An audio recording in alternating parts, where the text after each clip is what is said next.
The constant and dominant name in the comic book industry worldwide have been the pages of Weekly Shonen Jump magazine. The magazine has featured some of the most highly acclaimed and most well-renowned graphic novels and franchises to ever come into pop culture, from Captain Tsubasa to JoJo's Bizarre Adventure to Dragon Ball to One Piece. Weekly Shonen Jump has produced and displayed some of the greatest names in modern entertainment. But with some recent developments of the evolution of shonen series, Weekly Shonen Jump's catalog may be losing a bit of its dominance over the rest of the manga and comic book industry in the coming years. Today I want to talk about the reality of Shonen Jump.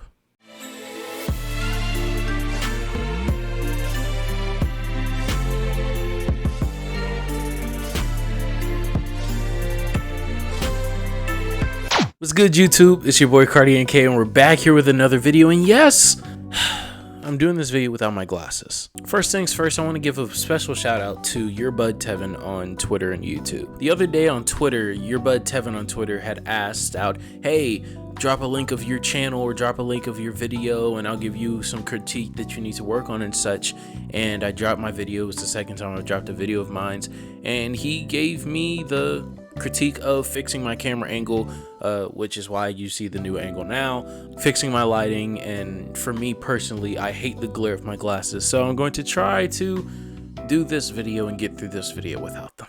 So if you are not already subscribed to Your Bud Tevin, go check him out. He makes amazing anime related content and other related content. He's actually looking to branch out in the future, so go subscribe to his channel, go check out his channel. He's an amazing creator. But moving on, leave a like, subscribe to this channel, and most of all, comment any opinions that you have on the video or that any improvements that you want to make, or whether you like this new look or whatever. Just let me know. I appreciate everyone who's been watching my videos lately. I know as of tonight, as I'm re-recording this video with the new angle and without my glasses, the JJK video, which has been out for like maybe 4 days, just hit 100 views, and I'm just like, why? So I honestly thank everyone who's come over to the channel from that video. I appreciate you guys. And without further ado, on to the video. Weekly Shonen Jump, the magazine, will always be one of the top earners in the entire comic book industry, if not the top earner for years to come. This video won't change that, and the issues that I find with Weekly Shonen Jump in the future will not change that in the slightest. And actually, a few of the problems I highlight in this video have been areas that Weekly Shonen Jump has found itself in before. As I will highlight throughout the video, this isn't uncharted territory for Jump in a few of these issues.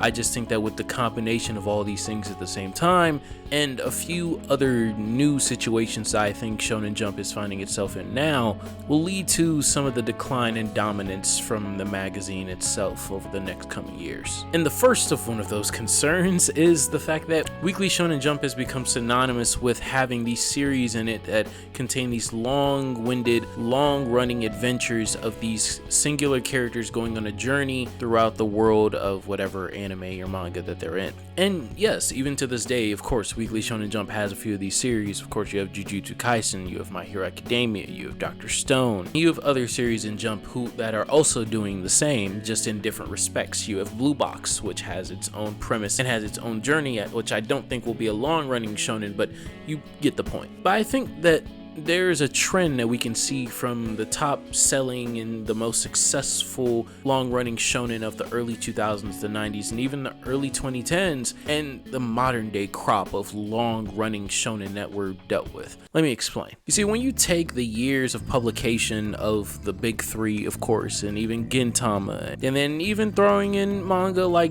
Death Note in there, yes, and of course Hunter x Hunter in there, as it started in 1998. A lot of these shonen are very much longer than the average shonen that have broken the box office for Weekly Shonen Jump very recently. A series like Haikyuu was only in serialization for 8 years, and that was one of, if not the longest running shonen in the magazine over the past decade that has seen such high levels of success. Other than that, you have a nice 4-year run from Demon Slayer. You have a 2 to 3 year run from Chainsaw Man. You have a 4-year run from Assassination Classroom. You have a 7 to 8 year run from Food Wars. Aside from those series, there's nothing really longer in Jump this decade. The second and third longest running series that are currently serialized in Weekly Shonen Jump are Black Clover and My Hero Academia, which both started in 2015 and 2014 respectively. And with the conclusion of both these series being rumored to end within the next 2 years, I think this presents a problem that Weekly Shonen Jump, I'm not saying isn't prepared to face, but is some relatively uncharted territory,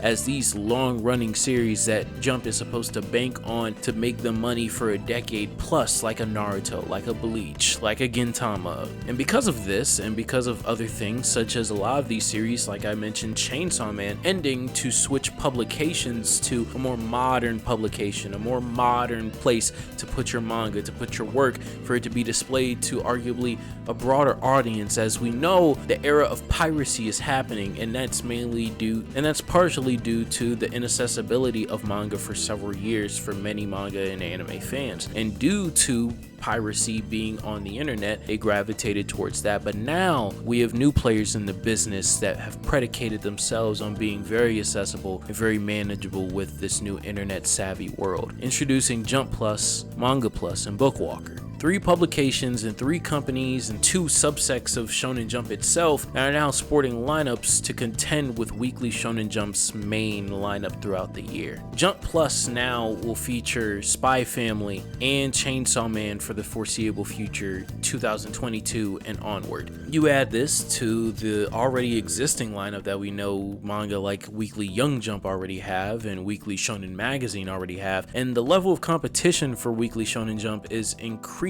year by year, and also the amount, like I said, of reliable series that Jump will have for a decade plus to dominate the charts is going down. And I know what some of you are probably saying, well, like Cardiac, for the next year or 2, Weekly Shonen Jump will be perfectly fine. And yeah, it kind of will be. The thing that I find a problem with Jump, which, like I said, or a lot of these things have happened before, just in different precedents, but if we take a look at Shonen Jump's highest sales over the past 2 years, you have a series like Jujutsu Kaisen, which finds itself high on these rankings due to its anime adaptation, of course, and very well deserved. But then last year, the record breaker Demon Slayer, which had led the year in sales, basically prompted by back volume sales, because the manga had ended earlier in the year. And even this year, with it finishing 3rd in the entire list of manga sales over the course of 2021, despite the series being over for now over a year in the pages of Weekly Shonen Jump. And like I said, this isn't uncharted territory for Weekly Shonen Jump, as I'm more than sure if you go back to 2014 and 2015, you probably will see that, yeah, a series like Bleach at the tail end, or a series like Naruto, which had already ended, are still leading in tops in Jump. Hey, Future Cardiac here. While doing some extra research for this part of the video, I actually discovered that that's not the case. Naruto, nor Bleach, nor Gintama, nor Kuroko no Basket, none of those series that had premiered in the early 2000s or even the late 2000s at the end of their run in Jump were in even the top 10 in manga sales a year after, or even some the year of their final chapter in Weekly Shonen Jump. So that's not true. This is unprecedented territory for Jump. No series from 2020, no series from 2021, barely series from that started in 2019 for Weekly Shonen Jump are seeing even close to the levels of success of even a Black Clover, which isn't even ranking in the top 10 and probably 15 when more numbers come out of highest selling manga of 2021. And all this goes to show me is that after My Hero ends presumably either next year or in 2023, and the same with Dr. Stone, and the same with Jujutsu Kaisen, Shonen Jump is not currently prepared for the next era to take their places immediately.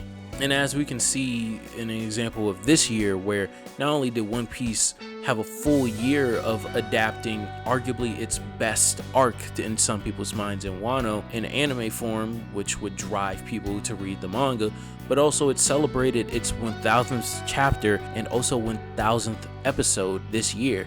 And for all of those things to happen and One Piece to not even sell more copies this year than My Hero Academia, is a very frightening sign for Weekly Shonen Jump in my opinion.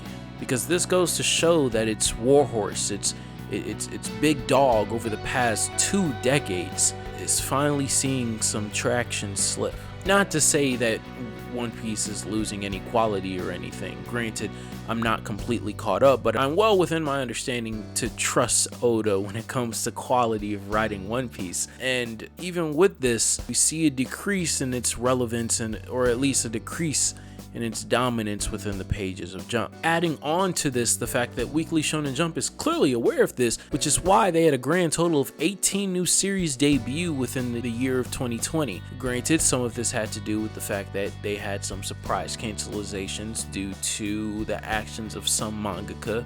I just want to extend my prayers and my thoughts to anyone who was caught up or involved in the situation between a mangaka and anyone who was negatively affected by that situation. I hope that you all are in a better place today. But as a result of this, Shonen Jump had the highest amount of new series that it has had in years within the calendar year of 2020.